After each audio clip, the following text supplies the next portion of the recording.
Здравствуйте, с вами передача «Акцент», и у нас в гостях чрезвычайный полномочный посол Российской Федерации Валерий Евгеньевич Егошкин. Здравствуйте, Валерий Евгеньевич. Добрый день. Валерий Евгеньевич Егошкин родился 3 января 1944 года, окончил МГИМО МИД СССР в 1967 году. С 2005 по 2010 год чрезвычайный и полномочный посол Российской Федерации в Кении и по совместительству постоянный представитель Российской Федерации при международных организациях в Найроби. В Якутии впервые в качестве гостя на игре «Будущий дипломат». Насколько жизнь обыкновенного россиянина зависит от дипломатического корпуса наших посланцев, если можно так выразиться? Вот хочу уточнить, например, те же пресловутые санкции, да? Ведь можно было бы их избежать, если бы прошли правильные переговоры, может, в какой-то степени. Потому что мы знаем, что наука, дипломатия — это наука компромиссов.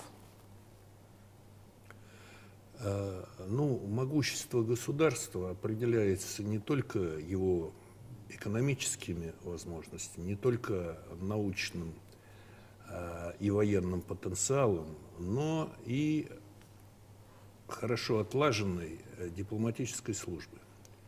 Задача дипломатов – это в первую очередь решать разные конфликтные ситуации или даже не допускать конфликтных ситуаций мирными средствами, путем переговоров. Когда говорят пушки, тогда уже не до дипломатии. Но задача дипломатов – не допустить того, чтобы пушки заговорили. В данном случае, хотя уже не первый год, казалось бы, вот-вот эти пушки заговорят, они не говорят. И здесь это результат работы российских дипломатов. Отлично, спасибо. Можете сказать сильные и слабые стороны внешней политики нашей страны? Потому что вот недавно был такой информационный повод воссоединения России и Крыма, да, вся страна праздновала, но в то же время вот это событие неоднозначно воспринимается как внутри страны, так и нашими так называемыми коллегами. Ну, говорить о сильных и слабых сторонах я бы не стал. Что касается того, что произошло в отношении Крыма, то чисто профессионально я 3,5 года возглавлял работу по переговорному процессу с Украиной относительно акватории Керченского пролива и Азовского моря. И когда возникла ситуация, какой она возникла, я как раз и подумал, что если немедленно не принять меры, которые были приняты, то это неизбежно приведет не только к утрате нами нашей военно-морской базы в Севастополе, но и к тому, что Керченский пролив для нас был бы закрыт. Корабли НАТО зашли бы в Азовское море, стали где-нибудь бы на рейде около Азова, и мы вообще бы не имели доступа к теплым морям. А то, что было сделано, оно не только исторически справедливо, но и соответствует нормам международного права, и не только потому, что был проведен референдум, но и потому, что и передача Крыма в 1954 году Украине с правовой точки зрения не была законной. Как не была законной, условно, передача Украине, или скорее захват Украиной Тузлы в 1956 году. Хотя на это Украина с правовой точки зрения не имела права. Поэтому то, что было сделано, это было правильное решение, которое спасло мир от реальной угрозы военного конфликта. Вы заметили, что мощь государства не всегда считается экономическими или военными какими-то параграфами, да? И у каждой страны есть специфические, скажем, социально-политические направления, есть религиозные направления, да? Вот может ли повлиять принадлежность дипломата какой-то конфессии к какому-то социально-политическому строю, на сложность договаривания с ним, вот с кем легче договориться? Ну, здесь сложно сказать, с кем легче договориться. Российская дипломатия с давних времен отличалась профессионализмом. Наши дипломаты еще до Октябрьской революции считались искусными дипломатами.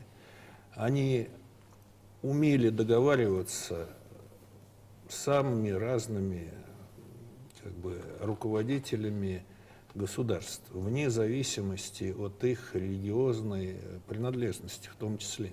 И в этом смысле Россия имеет больше преимуществ, чем какие-либо другие государства.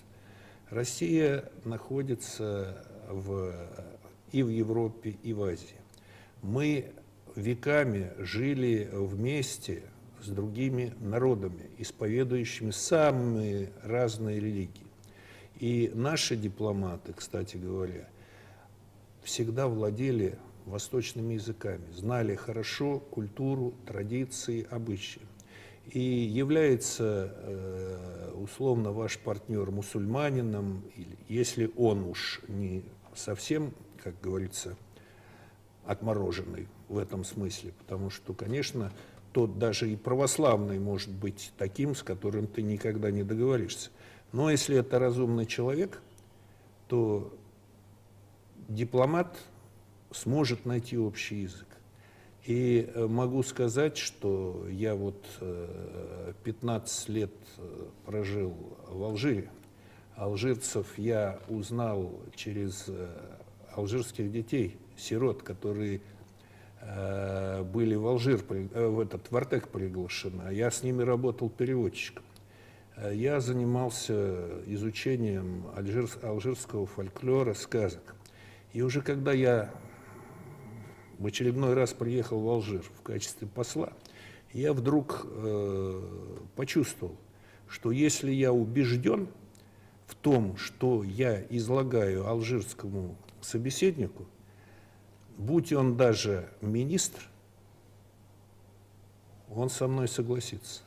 Потому что, когда ты долго работаешь с людьми, ты понимаешь уже интуитивно и психологию, он знает и видит в тебе друга, и тогда, в общем-то, возможности для нахождения, если хотите, компромисса, они всегда имеются. По поводу отморозков, наш очень любимый ньюсмейкер Сергей Лавров стал поводом для крылатых фраз, и хотелось у вас спросить, приходилось ли вам материться на незнакомом собеседнику языке? Нет, я знаю, естественно, определенные выражения, включая на алжирском диалекте, но, как правило, не употребляю их. И надо сказать, что это не мешает мне находить общий язык. Что касается Лаврова, у него бывают какие-то эмоциональные. Естественно, когда человек находится под таким стрессом, под которым он находится, и когда вокруг что-то происходит, то в любом случае хочется выразить что-то. Может быть, что-то и у него проскальзывает, хотя я знал и другого министра, у которого, во всяком случае, такие выражения были значительно более частыми. Вы приехали на республиканскую игру «Будущий дипломат». И хотим сделать маленькую подсказку нашим будущим дипломатам, наверное. Назовите 3 основных качества дипломата. У дипломата должно быть много, естественно, качеств. Но на мой взгляд, одно из качеств – это надежность, это обязательность, это способность что-то сделать. Другое, естественно, дипломат, он должен любить свою страну, он должен понимать ее интересы. Если он этого не делает, он не может работать ради своего государства. А работать на другое государство, это будет уже не дипломат, а агент, чужой. Третье качество. Дипломат – это разносторонне образованный, творческий человек. Он должен интересоваться многим, знать многое, включая культуру, историю той страны, которой он занимается.